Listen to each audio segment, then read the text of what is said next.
प्रसिद्ध का हो उसकी भी जय हो उसने जब सबकी में सौंपते हैं। राजनीति के लिए ये लोग इनके लुगाई छोरे ने वोट मांगने के लिए भेज देते हैं। वो साहब राजनीतिक हो प्रत्येक आएंगे लो इनकी पूछे को नहीं जो सा 60-70 करोड़ देवा उस पलटी में भाग जाएंगे।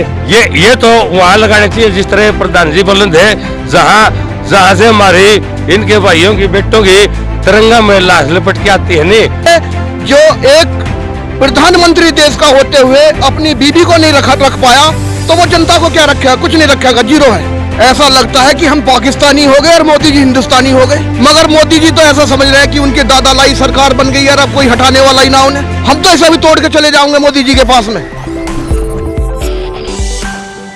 यहाँ पे लगभग सब लोग यही देखने आए कि ये तस्वीरें वाकई में लोकतांत्रिक देश की है या देखना है भैया। अच्छा, क्या कहेंगे इन तस्वीरों के बारे में? सिर्फ मैं भारतीय किसान यूनियन का जिलाध्यक्ष योगेंद्र सिंह हूँ।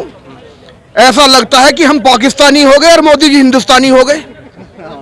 राष्ट्रीयता सिर्फ एक ही इंसान के पास, एक ही पूरा जो है कैप्चर कर लिया उसने, लेकिन उसका चलेगा नहीं। 2022 भी आ रही है और 2024 भी आ रही है। ये बैरिकेडिंग की इतनी जरूरत क्यों पड़ गई? क्या मोदी जी तो बोल रहे थे कि हम किसानों से बात करने के लिए तैयार हैं, फिर भी ये देख रहे हैं तस्वीर।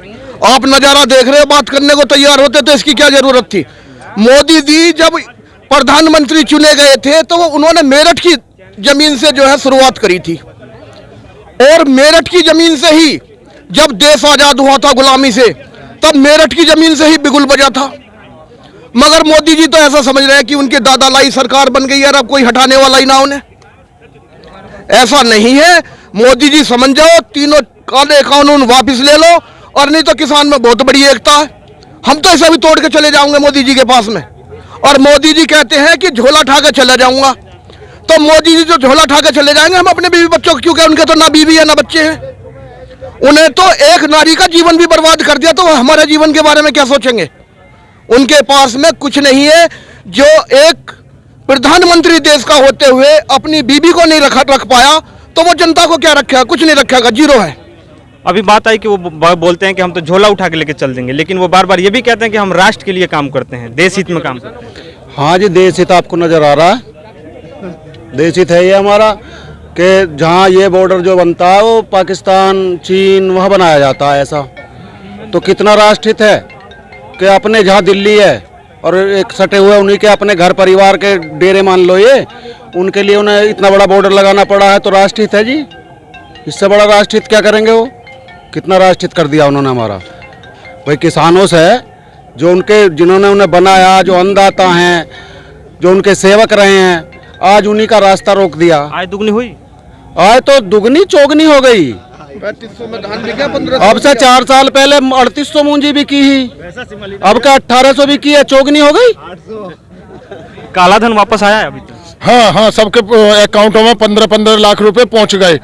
ऐसा, और 15-15 लाख की और तैयारी रखो, वो भी आने वाले हैं, बहुत जल्दी पहुंच जाएंगे। काला धन जो कहते सबके अकाउंटों में पहुंच गया। मोदी जी का वायदा था कि इतना मतलब हमारे देश में काला धन है बाहर कि उसको हम लेके आएंगे, सबके अकाउंटों में 15-15 लाख रुपए होंगे। अब सबके अकाउंटों में समझ ही ना रहे। ऐसा, अब देख रहे हो ये जो कहते मोदी जी की वो है कि हिंदुस्तान पाकिस्तान में जैसे बॉर्डर पर एक सीमा खींच दी जाती है, ऐसे यूपी में और दिल्ली में सीमा खींच दी है। तो देख लो, इस बैरिकेड से मोदी जी अपना सेफ होने की वजह से कि हम अपना सेफ रहे, जनता भाड़ में जाओ। मोदी जी अपनी सेफ्टी देख रहे हैं, किसान से उनका कोई लेना देना नहीं, किसान की कोई सेफ्टी नहीं है, लेकिन अपनी सेफ्टी चाहिए। अपनी सेफ्टी के लिए तो क्यों किसान दिल्ली में नहीं आ जाए, उन्हें दिल्ली से ऐतराज है ना, बाद बाकी कहीं भी धक्के खाते घूमो, बशर्ते दिल्ली में नहीं आना चाहिए ना किसान। दिल्ली में भी एक दिन बम ब्लास्ट हो जाता है इजराइल एम्बेसी के पास में। नहीं, बम ब्लास्ट होता हो या ना हो, हम कोई आतंकवादी तो है नहीं। अगर बम ब्लास्ट करेंगे तो आतंकवादी करेंगे, हमारा काम बम ब्लास्ट करने का नहीं है। लेकिन सुरक्षा जहाँ बढ़ाना नहीं चाहिए वहाँ हाँ, जहाँ सुरक्षा की जरूरत है वहाँ पे सुरक्षा की वो नहीं है, जहाँ जरूरत नहीं है वहाँ पे सुरक्षा कर रहे हैं।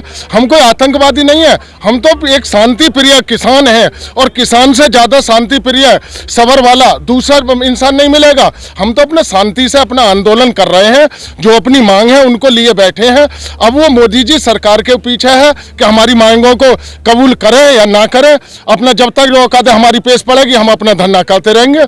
क्या लग रहा है आपको, ये जैसे इन जैसी तस्वीरों को देख के लग रहा है कि सरकार मानने वाली है?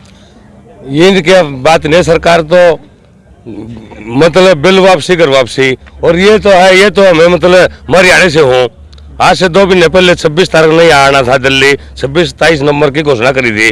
तो वह पंजाब में जींद से जो पंजाब का बॉर्डर लगता है दत्ता गांव हंदरवाड़ी से आगे, वो ये तो कुछ भी कौन स्थित, तो 20 फुट ऊंची मिट्टी थी और लोग के गट्टर थे, वो हमने मतलब 15 मिनट में खदेड़ दिए थे। ये तो जुम्मा बाया था खेल है, और वीडियो 20 में दिखा दूंगा, 20 फीट ऊंची थी, और मैंने कहा हमारा करंट भी ला दिया, फिर भी कौन छोड़ा।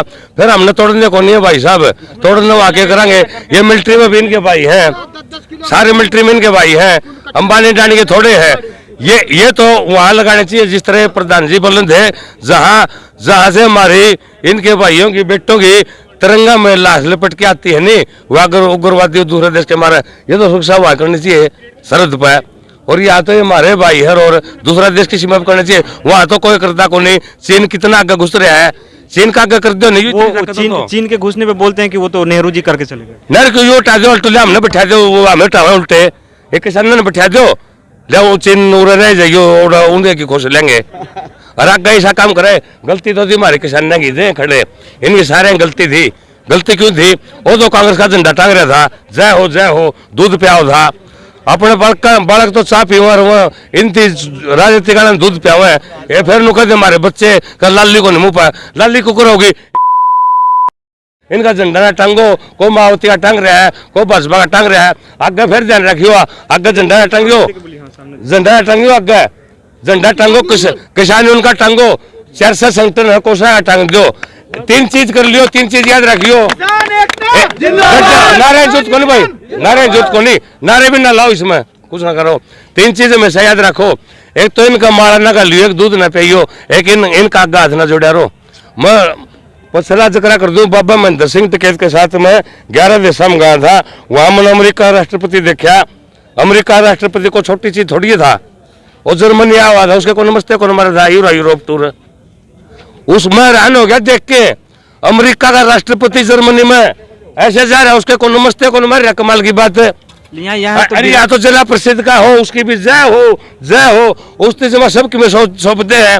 राजनीति के लिए ये लोग, इनके लुगाई छोरे ने वोट मांगने के लिए भेज देते हैं। कोसा भी राजनीतिक हो, पर्ची ये कहाँ गिर लो, इनकी पूछे को नहीं, जो सा 60-70 करोड़ देवा उस पलटी में भाग जाएंगे, इनसे कौन पूछता। सर ये फुड़ा हुआ यहाँ के जो विधायक है उनका क्या नाम है? नंदकिशोर। नंदकिशोर, उसकी वीडियो बना रखी है, मोड़े था, उसकी वीडियो बनाई थी। उरे ये तो कमी हुई, कमी क्या हुई? कमी किसान ने की, या इस पुल के नीचे उरे ट्रैक्टर 4 खड़े थे, 4 ट्रैक्टर रह गए थे, थोड़े सरदार रह गए थे, सारे चले गए, उरे 500 किसान रह गए, उनकी होचा या तो सारे मिलिट्री थी। यहाँ को एक उनका और वीडियो में बाद में देख रहा था, एक दिन ट्विटर पे था कि उस पे बोल रहे थे कि अगर सरकार से ये चीजें खाली नहीं हो रही है, किसान नहीं भाग रहे हैं, तो हमारे हवाले कर दे, हम जूते से मार के भगा देंगे। तो क्या एक विधायक अगर वो किसानों के हित में नहीं है या पूरे अपने एरिया का मालिक नहीं बन जाता, नंदकिशोर गुर्जर को गुर्जर समाज ने ही बहिष्कार कर दिया कि पूरे हिंदुस्तान के गुर्जरों ने इसका बहिष्कार कर दिया कि इस आदमी का हुक्का पानी बंद कर दो। मदन भैया जो लोनी से विधायक रहे हैं, पूर्व विधायक हैं, वो खुद उनकी वीडियो आई है और उन्होंने महापंचायत करके पूरे गुर्जर समाज ने उसका विधायक का कर दिया।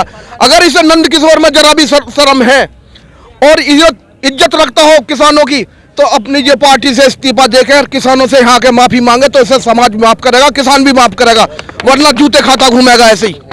धन्यवाद, बहुत बहुत शुक्रिया हमसे बात करने के लिए। एक आपने बहुत मशहूर शेर सुना हुआ कि उम्र भर गाली ब्याही भूल करता रहा, धूल चेहरे पे थी आईना साफ करता रहा। तो अपनी गलतियों का सरकार को एहसास नहीं है, लेकिन उसके बावजूद डराने का, धमकाने का, जेलों में भरने का, लगातार आप देख रहे होंगे कि पत्रकारों पे भी गाज गिर रहे हैं। पत्रकार भी कई को पे FIR हो गया, राजद्रोह का मुकदमा चला, जेल भी जा रहे हैं। खैर, किसान अपने हक के लिए लड़ रहे हैं और इनका कहना है कि हम उस वक्त तक लड़ेंगे जब तक हमारा ये बिल वापस नहीं होता है और जब तक हम घर नहीं जाएंगे। यानी पहले भी ये कहावत आपने सुनी होगी, घर वापसी। तो इनका कहना है कि पहले बिल वापसी, उसके बाद घर वापसी। तो देखते रहिए दी कंटाप।